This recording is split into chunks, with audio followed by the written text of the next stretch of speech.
উচ্চতায় বাংলাদেশ কাতার সম্পর্ক, বিনিয়োগ, কর্মসংস্থান, সমুদ্র বন্দর ব্যবস্থাপনা সহ 10 চুক্তি ও সমঝোতা স্মারক সই। প্রচন্ড গরম বাবা, লোকজন কম, ভাড়া হচ্ছে না। যেমন রোদ, তাপমাত্রা, যাত্রী তো পাই না, গলা শুকিয়ে যায়। বৈশাখের খরতাপে জ্বলছে দেশ। চলতি সপ্তাহেও কমার পূর্বাভাস নেই। বৃষ্টির জন্য জেলায় জেলায় নামাজ ও প্রার্থনা।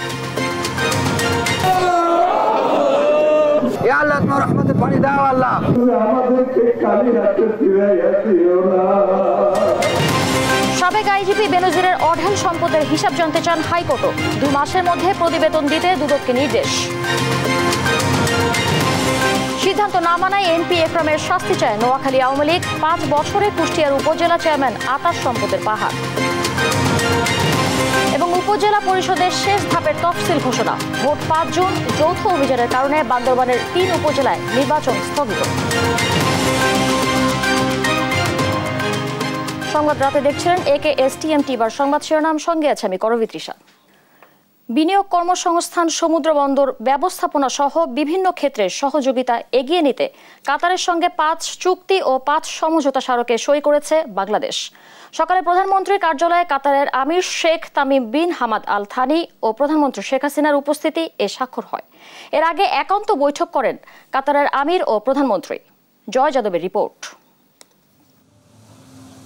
দুদিনের ঢাকা সফরের দ্বিতীয় দিন মঙ্গলবার সকালে প্রধানমন্ত্রীর কার্যালয়ে যান সফররত কাতারের আমির Sheikh Tamim bin Hamad Al Thani. কার্যালয়ের টাইগার গেটে আমিরকে ফুল দিয়ে স্বাগত জানান প্রধানমন্ত্রী শেখ হাসিনা। পরে কার্যালয়ের শিমুল হলে একান্ত বৈঠক করেন কাতারের আমির Sheikh Tamim bin Hamad Al Thani ও প্রধানমন্ত্রী শেখ হাসিনা। এরপর দুদেশের প্রতিনিধিদের নিয়ে দ্বিপাক্ষিক বৈঠক হয়। বৈঠকে বাংলাদেশের নেতৃত্ব দেন প্রধানমন্ত্রী শেখ হাসিনা ও কাতারের নেতৃত্ব দেন দেশটির আমির Sheikh Tamim bin Hamad Al Thani. এ সময় 5টি চুক্তি ও 5টি সমঝোতা স্মারকে ঐক্যমত হয় বন্ধুপ্রতিম 2 দেশ। দ্বিপাক্ষিক বৈঠক শেষে করবি হলে প্রধানমন্ত্রী ও কাতারের আমিরের উপস্থিতিতে আইনগত বিষয়ে সহযোগিতা, পারস্পরিক বিনিয়োগ, উন্নয়ন ও সুরক্ষা, দ্বৈত কর পরিহার ও কর ফাঁকি রোধ, সাগর পথে পরিবহন এবং 2 দেশের যৌথ ব্যবসা পরিষদ গঠন সংক্রান্ত 5টি চুক্তি সই হয়। এছাড়াও কূটনৈতিক প্রশিক্ষণ, শ্রমশক্তি ও কর্মসংস্থান, উচ্চশিক্ষা ও বৈজ্ঞানিক গবেষণা খাত, সমুদ্র বন্দর ব্যবস্থাপনা এবং যুব ও ক্রীড়া ক্ষেত্রে সহযোগিতা বাড়াতে 5টি সমঝোতা স্মারকে সই হয়। এ সময় রাজধানীর কালশিতে বালুর মাঠে নির্মাণাধীন পার্ক এবং ইসিবি থেকে কালশি উড়াল সেতু পর্যন্ত সড়কটি কাতারের আমিরের নামে নামকরণ করা হয়। ভিডিও কনফারেন্সে এর উদ্বোধন হয়। জয় যাদব, দেশ টিভি, ঢাকা। এদিকে দুপুরে রাষ্ট্রপতি মোহাম্মদ শাহাবুদ্দিনের সঙ্গে বঙ্গভবনে সৌজন্য সাক্ষাৎ করেছেন কাতারের আমির Sheikh Tamim bin Hamad Al Thani. এ সময় 2 দেশের মধ্যকার বন্ধুত্বপূর্ণ সম্পর্ক নিয়ে আলোচনা করেন তারা। সফরসূচি অনুযায়ী রাষ্ট্রীয় মধ্যাহ্নভোজে অংশ নেন কাতারের আমির। রাষ্ট্রপতির আমন্ত্রণে এই ভোজে অংশ নেন প্রধানমন্ত্রী শেখ হাসিনাও। 2 দিনের সফর শেষে পরে বেলা 3টার দিকে ঢাকা ছাড়েন কাতারের আমির।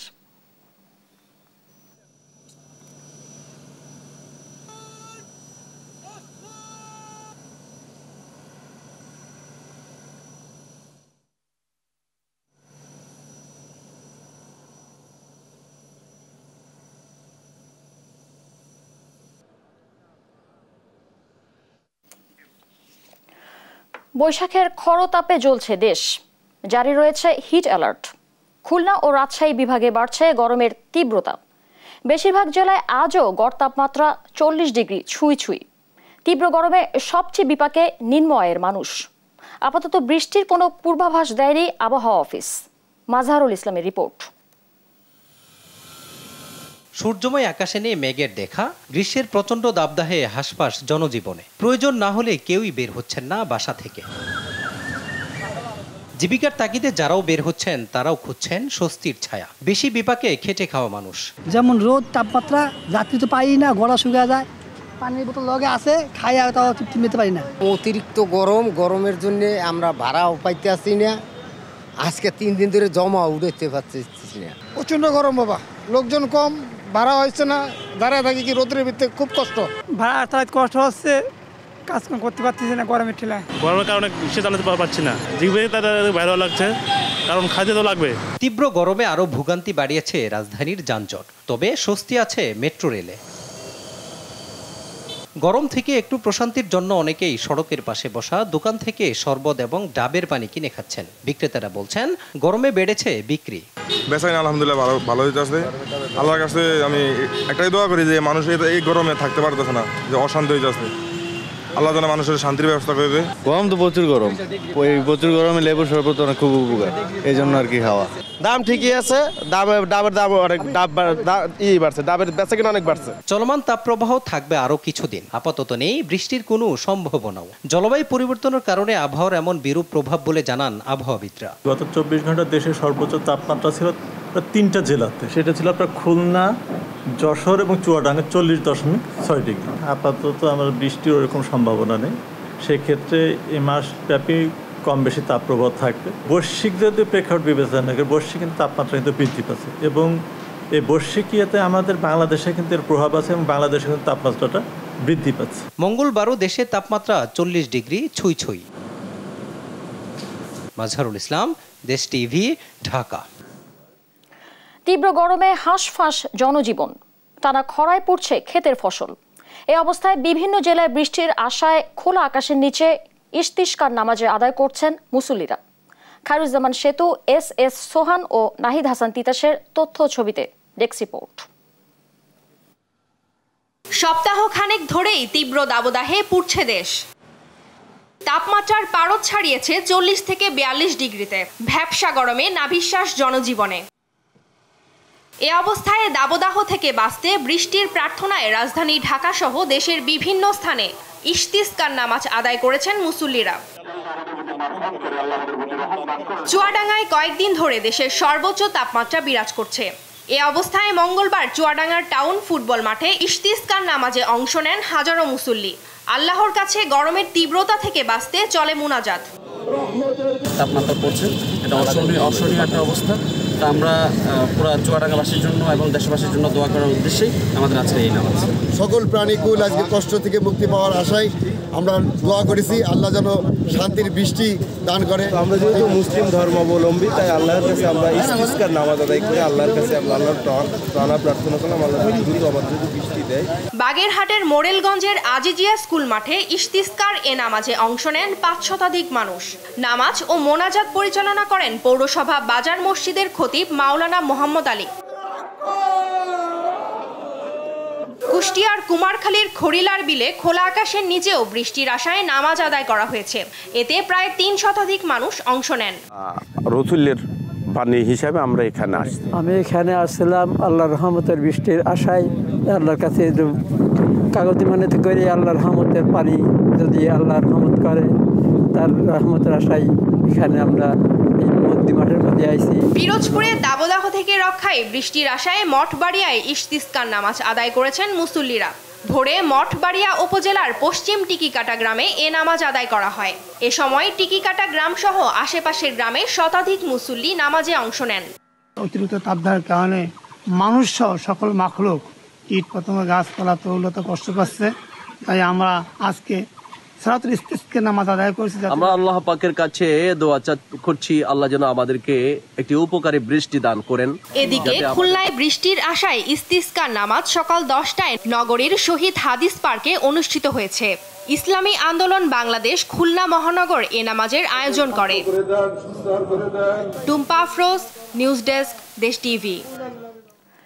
2 মাসের মধ্যে সাবেক আইজিপি বেনজিরের দুর্নীতি অনুসন্ধান বিষয়ে অগ্রগতি প্রতিবেদন দাখিলের নির্দেশ দিয়েছেন হাইকোর্ট। গণমাধ্যমে বেনজির আহমেদের বিপুল সম্পদ নিয়ে সংবাদ প্রকাশ করা হয়।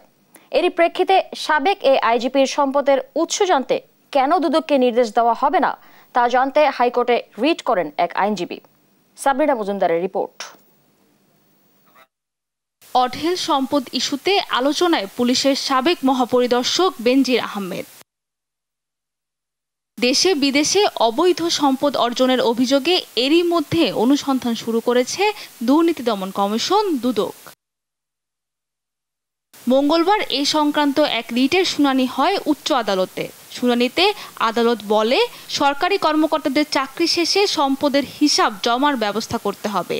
এ সময় বেনজির আহমেদের দুর্নীতি নিয়ে গণমাধ্যমে আসা রিপোর্ট তুলে ধরা হয়। শুনানি শেষে 2 মাসের মধ্যে অনুসন্ধানের অগ্রগতি রিপোর্ট দাখিল করতে বলা হয় দুদকে। মাননীয় আদালত আমাদের সাবমিশন গ্রহণ করে 2 মাস পরে এই তদন্ত রিপোর্টের প্রোগ্রেস এসিসিকে দাখিল করতে বলেছে। আমাদের যে রিট পিটিশনটি এইটি স্ট্যান্ড ওভার থাকবে। তবে সাবেক আইজিপির আইনজীবী বলছেন হয়রানি দেখলে আইনি পদক্ষেপ নেবেন তারা। অ্যান্টি কারাপশন কমিশন যদি এই ইনকোয়ারির নামে বেনজির আহমেদের বিরুদ্ধে কোনো বেআইনি পদক্ষেপ নেয় অথবা যে আইন ইন অ্যাকর্ডেন্স লোর বাইরে যায় তাহলে কিন্তু ওনার সর্বক্ষণ রাইট রয়েছে, উনি হাইকোর্ট ডিভিশনে জুডিশিয়াল রিভিউতে আসতে পারবেন, অ্যাজ ওয়েল এজ উনি এই আদেশের বিরুদ্ধে কিন্তু আপিল বিভাগে যেতে পারবেন। আর নির্দিষ্ট সময়ের মধ্যে অগ্রগতি জানানো ও সুষ্ঠু তদন্ত করার আশ্বাস দেন দুদকের আইনজীবী। মানি লন্ডারিং, জ্ঞাত আয় বহির্ভূত সম্পদ, ক্ষমতার অপব্যবহার সব কিছুই কিন্তু আমাদের অফিস নোটে, অফিস রিপোর্টে বলা আছে এবং সেইটার 2 কপি আমি মাননীয় আদালতকে দিয়েছি। মাননীয় আদালত এটা বলেছেন, এটা দেখেছেন এবং অ্যাপ্রিসিয়েট করেছেন। সাবেক আইজিপির বিরুদ্ধে ওঠা অভিযোগ স্বচ্ছভাবে নিষ্পত্তি হলে সমাজে দুর্নীতি কমবে বলে মনে করেন আইন বিশেষজ্ঞরা। যেহেতু উনি সর্বোচ্চ পদে ছিলেন, তার বিরুদ্ধে যদি আইন তার কাজ করে, আইনকে নিজের গতিতে চলতে দেওয়া হয়, তাহলে এটা নিঃসন্দেহে সবার জন্য একটা সতর্কবাণী হবে। বেনজির আহমেদের অঢেল সম্পদ নিয়ে সম্প্রতি রিপোর্ট করে একাধিক গণমাধ্যম। সাবিনা মজুমদার, দেশ টিভি, ঢাকা। দলীয় প্রধানের নির্দেশ, কেন্দ্রীয় নেতাদের চোখ রাঙানি, কোনো কিছুই নির্বাচন থেকে সরাতে পারেনি মন্ত্রী এমপিদের স্বজনদের। দলীয় শৃঙ্খলা অমান্য করায় ওইসব নেতাদের বিরুদ্ধে দৃষ্টান্তমূলক শাস্তির দাবি জানিয়েছে জেলা আওয়ামী লীগ। এছাড়া নাটোরের সিংড়ায় মনোনয়নপত্র দাখিল করতে গিয়ে অপহরণের শিকার দেলোয়ার হোসেন পাশাসহ বিনা প্রতিদ্বন্দ্বিতায় নির্বাচিত হয়েছেন এক এমপি পুত্র সহ অন্তত 25 প্রার্থী। বিস্তারিত ডেস্ক রিপোর্টে। নাটোরের সিংড়ায় মনোনয়নপত্র দাখিল করতে গিয়ে অপহরণের শিকার দেলোয়ার হোসেন পাশা বিনা প্রতিদ্বন্দ্বিতায় নির্বাচিত হয়েছেন। মঙ্গলবার বেলা 11টার দিকে রিটার্নিং কর্মকর্তা প্রতীক বরাদ্দ শেষে তাকে নির্বাচিত ঘোষণা করেন। নোয়াখালী 6 আসনের এমপি মোহাম্মদ আলীর ছেলে আশিক আলীর কোনো প্রতিদ্বন্দ্বী প্রার্থী না থাকায় নির্বাচিত হয়েছেন তিনিও। প্রথম দফা উপজেলা নির্বাচনে এমন 25 জন প্রার্থী বিনা প্রতিদ্বন্দ্বিতায় নির্বাচিত হয়েছেন। তবে কেন্দ্রের কড়া নির্দেশের পরও মন্ত্রী এমপিদের বেশিরভাগ স্বজনই নির্বাচন থেকে সরে দাঁড়াননি। তাদের বিরুদ্ধে কঠোর সাংগঠনিক ব্যবস্থার বিষয়ে আলোচনা চলছে। দলীয় প্রধানের নির্দেশ অমান্য করে নোয়াখালী 4 আসনের সংসদ সদস্য একরামুল করিম চৌধুরীর ছেলে নির্বাচনে প্রতিদ্বন্দ্বিতা করায় তার বিরুদ্ধে শাস্তিমূলক ব্যবস্থা নেওয়ার দাবি জানিয়েছে নোয়াখালী জেলা আওয়ামী লীগ। এক সংবাদ সম্মেলনে এ দাবি জানান নেতারা। জেলা আওয়ামী লীগের সভাপতি সহ জেলার নেতৃবৃন্দকে হেওয়া করার যে করছে, পায়তারা করছে, এটার জন্য আমরা মাননীয় প্রধানমন্ত্রী, আওয়ামী লীগের সভাপতি জননেত্রী শেখ হাসিনার কাছে আহ্বান জানাবো তার সংসদ সদস্যপদ স্থগিত করে তাকে দল থেকে বহিষ্কার করা হোক। মনোনয়নপত্র প্রত্যাহার করেননি মাদারীপুরের সংসদ সদস্য ও আওয়ামী লীগের প্রেসিডিয়াম সদস্য শাহজাহান খানের ছেলে আসিবুর রহমান খান। কুষ্টিয়া সদর আসনের সংসদ সদস্য মাহবুব উল আলম হানিফের ভাই আতাউর রহমান আতা, নরসিংদী পলাশের সংসদ সদস্য আনারুল আশরাফ খানের শ্যালক শরীফুল হক, বগুড়া সারিয়াকান্দি ও সোনাতলার এমপি শাহাদার মান্নানের ভাই ও ছেলে, এছাড়া পাবনার বেড়ায় ডেপুটি স্পিকার শামসুল হক টুকুর ছোট ভাই ও ভাতিজা সরে দাঁড়াননি নির্বাচন থেকে। আল নোমান, নিউজ ডেস্ক, দেশ টিভি। রকেট গতিতে ঘুরেছে কুষ্টিয়া সদর উপজেলার চেয়ারম্যান আতাউর রহমান আতার ভাগ্যের চাকা। হলফনামায় দেওয়া তথ্য অনুযায়ী উপজেলা চেয়ারম্যান হয়ে 5 বছরে তার নগদ টাকার পরিমাণ বেড়েছে 50 গুণ, আর স্থাবর অস্থাবর সম্পদ বেড়েছে 18 গুণ। কুষ্টিয়া রয়েছে তার 7 তলা ভবন, একাধিক দোকানপাট সহ বিপুল পরিমাণ জমি।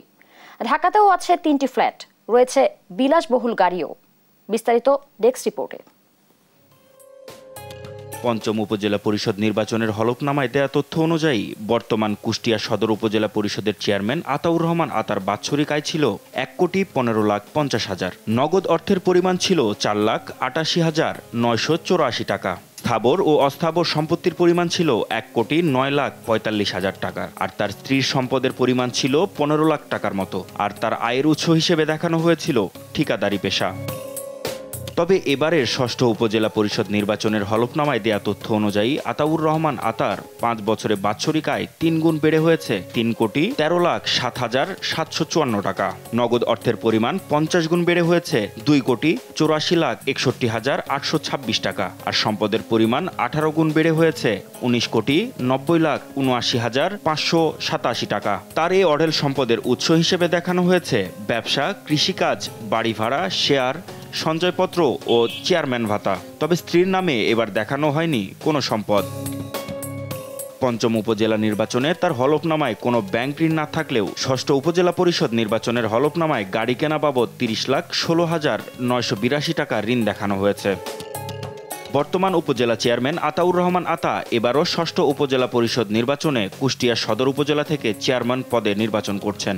শহর আওয়ামী লীগের সাধারণ সম্পাদক পদে রয়েছেন তিনি। নিউজ ডেস্ক, দেশ টিভি। সংবাদ রাতে আরো থাকছে। কারিগরি বোর্ডের সাবেক চেয়ারম্যান আলী আকবরকে জিজ্ঞাসাবাদ, জালিয়াতি তদন্তে আরো 2-1 দিন লাগতে পারে জানালেন ডিবি প্রধান। উপজেলা পরিষদের চতুর্থ ও শেষ ধাপে পঞ্চগড় উপজেলায় আগামী 5 জুন ভোট গ্রহণ করা হবে বলে জানিয়েছে নির্বাচন কমিশন। একই দিনে ঝিনাইদহ 1-0 আসনে নির্বাচন অনুষ্ঠিত হবে। তবে বান্দরবনের থানচি, রুমা ও বুয়াংছড়ির নির্বাচন পরে হবে বলেও জানিয়েছে নির্বাচন কমিশন। রিশাদ অর্ণবের প্রতিবেদন। আসন্ন ষষ্ঠ উপজেলা পরিষদ নির্বাচনের চতুর্থ ও শেষ ধাপে 55 উপজেলায় ভোট হবে আগামী 5 জুন। মঙ্গলবার বিকেলে আগারগাঁও নির্বাচন ভবনে 32তম ইসি সভায় এ সিদ্ধান্ত হয়। সভা শেষে বিস্তারিত তুলে ধরেন ইসি সচিব জাহাঙ্গীর আলম। জানান, চতুর্থ ধাপে 9 জেলায় ইভিএমে ভোট গ্রহণ করা হবে। উপজেলা পরিষদ সাধারণ নির্বাচনের চতুর্থ ধাপের মনোনয়নপত্র দাখিলের শেষ তারিখ 9 মে বৃহস্পতিবার, মনোনয়নপত্র বাছাই 12 মে রবিবার, মনোনয়নপত্র বাছাইয়ের বিরুদ্ধে আপিল দায়ের 13 থেকে 15 মে, আপিল নিষ্পত্তি 16 থেকে 18 মে, প্রার্থিতা প্রত্যাহারের শেষ তারিখ 9 মে রবিবার, প্রতীক বরাদ্দ 20 মে সোমবার এবং ভোট গ্রহণ, যেটা আগে থেকে আপনারা জানেন যে 5 জুন। 9টা জেলায় যত ধাপে নির্বাচন হোক সেখানে আমাদের ইভিএম হবে। সেই হিসাবে এখানে ওই 9টা জেলার মধ্যে 2টো জেলায় আছে, 2টো উপজেলাতে ইভিএমে নির্বাচন অনুষ্ঠান। এছাড়া সংসদ সদস্য আব্দুল হাইয়ের মৃত্যুতে শূন্য হওয়া ঝিনাইদহ 1 আসনেও 5 জুন ভোট গ্রহণ করা হবে বলে জানান তিনি। দ্বাদশ জাতীয় সংসদ নির্বাচনের যেটা আমাদের মৃত্যুজনিত কারণে শূন্য পদ হয়েছিল 81 ঝিনাইদহ 1, এটার নির্বাচনের তারিখ আমরা এই চতুর্থ ধাপের সাথে মিলিয়ে রেখেছি। 5 জুন তারিখে নির্বাচন অনুষ্ঠিত হবে। এর আগে উপজেলা নির্বাচন ঘিরে আইন শৃঙ্খলা বিষয়ক বৈঠকে বসে নির্বাচন কমিশন।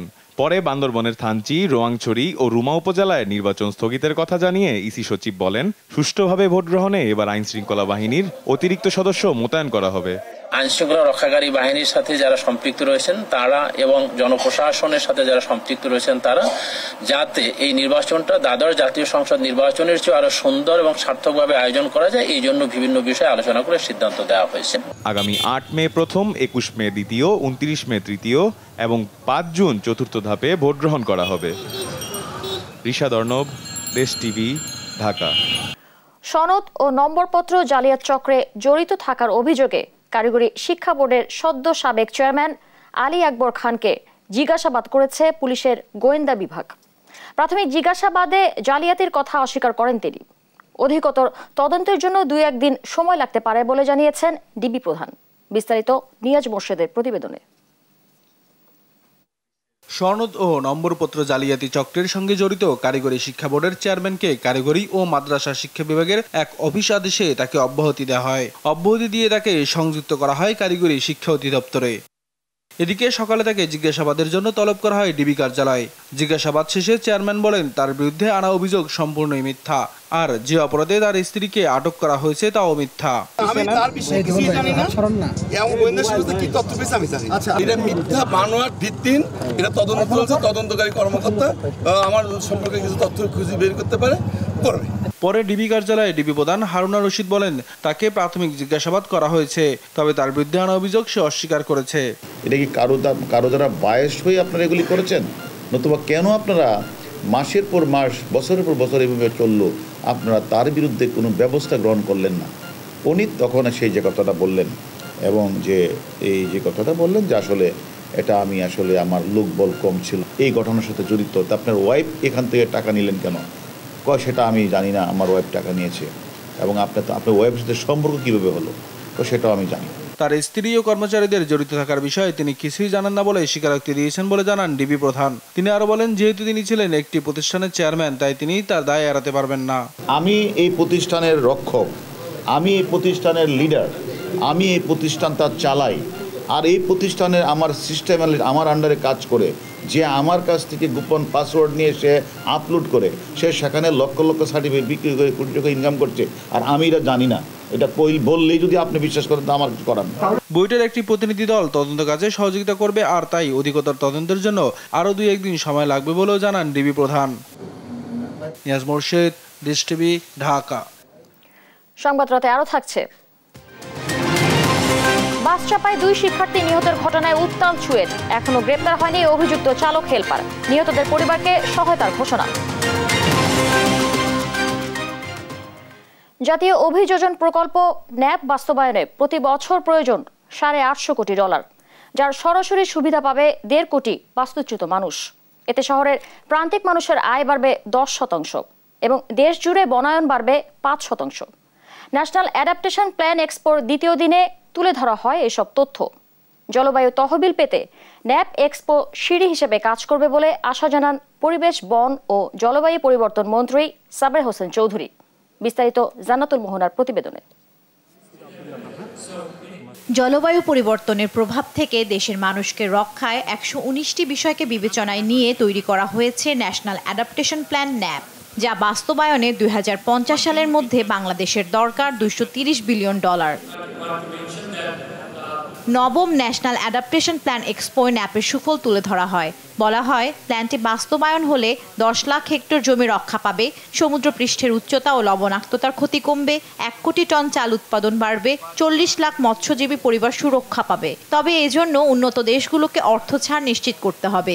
বলা হয়েছে এত লক্ষ কোটি ডলার লাগবে, বাইরে লাগবে।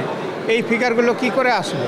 এটা কিন্তু সহজ ব্যাপার না, এটা খুব প্রিজাম্পটিভ ব্যাপার, কিন্তু যখন অ্যাকচুয়ালি কাজ করবে তখন কিন্তু খুব হিসাব করে করতে হবে। ডেল্টাই কান্ট্রি হিসাবে ক্লাইমেট চেঞ্জের যে ক্ষতির প্রভাবটা আমাদের এখানে বিশ্বে, তার জন্য আমরা বলেছি যে আমাদেরকে কনসেনসেশনাল লোন দিতে হবে। 5 বিলিয়নের মতো একটা গ্যাপ আছে, ওইটা হয়তো ওভারকাম করতে পারবো, কিন্তু আমি আশাবাদী যে ডোমেস্টিক যে সরকার যে climate related budget allocation $3.3 billion দিচ্ছে, এটাও কিন্তু কম না।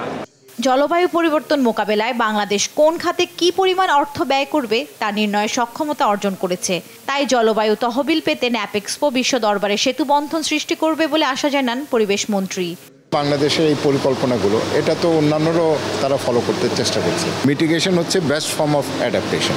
আর তারা বলবে, আমরা শুধু শোকেস করে ওই ধারণা দিতে চাই না যে তোমরা যা কিছুই করো না কেন আমরা এখানে খাপ খাইয়ে নেব, এটা কিন্তু সম্ভব না। UNFCCCর তালিকাভুক্ত 198টি দেশের মধ্যে মাত্র 54টি দেশ ন্যাশনাল অ্যাডাপ্টেশন প্ল্যান তৈরি করেছে। জান্নাতুল মোহনা, দেশ টিভি, ঢাকা। চট্টগ্রাম প্রকৌশল ও প্রযুক্তি বিশ্ববিদ্যালয়ের 2 শিক্ষার্থী নিহতের ঘটনায় অভিযুক্ত শাহ আমানত বাসের চালক হেলপারকে এখনো গ্রেপ্তার করতে পারেনি পুলিশ। এ ঘটনায় ক্লাস পরীক্ষা বর্জন করে চট্টগ্রাম কাপ্তাই সড়ক অবরোধ করে বিক্ষোভ করে শিক্ষার্থীরা। এদিকে নিহত 2 শিক্ষার্থীর পরিবারকে 5 লাখ টাকা করে সহায়তার ঘোষণা দিয়েছে চট্টগ্রাম জেলা প্রশাসন। চট্টগ্রাম থেকে AKM নাজিমের রিপোর্ট, জানাচ্ছেন ফারজানা ইসলাম। সোমবার রাতে মোটরসাইকেলে ঘুরতে বের হয়ে বাস চাপায় প্রাণ হারান চুয়েটের পুরকৌশল বিভাগের 2 শিক্ষার্থী। ঘটনার পর রাত থেকেই তাদের সহপাঠীরা সড়ক অবরোধ করে বিক্ষোভ শুরু করেন। মঙ্গলবার সকালে আরো শিক্ষার্থীরা যোগ দিলে উত্তাল হয়ে ওঠে ক্যাম্পাস। নিহত 2 শিক্ষার্থীর পরিবারকে 5 লাখ টাকা করে মোট 10 লাখ টাকা দেওয়ার ব্যবস্থা করেছে চট্টগ্রাম জেলা প্রশাসন। পাশাপাশি আহত শিক্ষার্থীকে 3 লাখ টাকা দেয়া হবে। তবে চুয়েট শিক্ষার্থী শান্ত সাহা ও তৌফিকের মৃত্যুর ঘটনায় চলমান আন্দোলন থেকে 9 দফা দাবি ঘোষণা করেছেন শিক্ষার্থীরা। দূরপাল্লার বাস ব্যতীত এবং অ্যাম্বুলেন্স এবং জরুরি যত প্রকার গাড়ি আছে তা ব্যতীত কোনো প্রকার বাস এই চুয়েট থেকে কাপ্তাই সড়কে চলবে না। আমাদের এই আন্দোলন, আমাদের এই সংগ্রাম অনির্দিষ্টকালের জন্য। আমাদের যে মূলত বন্ধু মারা গেছে, আমরা মূলত তাদের শাস্তি, যারা এখানে জড়িত ছিল বাসের ড্রাইভার এবং হেল্পার, তাদের মূলত শাস্তির জন্য আজকে এই দাবিটা আন্দোলনটা করতেছি। জেলা পুলিশ সুপার বলেন, অভিযুক্ত গাড়ি চালককে যে কোনো সময় গ্রেফতার করা হবে। ড্রাইভারকে আমরা গ্রেফতার করব। আমি আশা করি যে এটা 24 ঘন্টার মধ্যে রিলেশনের সমাধান করবে। ভাইস চ্যান্সেলর নিজে আছে, কাজ করতেছে। আর জেলা প্রশাসক আশ্বাস দেন, শিক্ষার্থীদের দাবি দাওয়াগুলো মেনে নেওয়া হবে। ড্রাইভারটাকে যদি অ্যারেস্ট আমরা দেখাইতে পারি, তাহলে ছাত্রদের উত্তেজনাটা অনেক 50% কমে যাবে বলে আমি মনে করি। আমরা আপ্রাণ চেষ্টা করেছি তাদেরকে ড্রাইভারকে অ্যারেস্ট করা হবে। এই ঘটনার সুষ্ঠু বিচার সহ গাড়ি চালককে দ্রুত গ্রেফতার করার দাবি জানান বিশ্ববিদ্যালয় কর্তৃপক্ষ। ড্রাইভার এবং তার সহযোগীদের দ্রুত গ্রেফতার করা এবং দৃশ্যতমূলক শাস্তির ব্যবস্থা করা। এখানে দুটি পার্ট রয়েছে, একটা হচ্ছে অ্যারেস্ট করা আর শাস্তির ব্যবস্থাকে নিশ্চিত করার বিষয়টি হচ্ছে আসলে কোর্টের বিষয়। সড়কে ঝরবে না আর কোনো প্রাণ, এমন দাবি শিক্ষার্থীদের। নিউজ ডেস্ক, দেশ টিভি।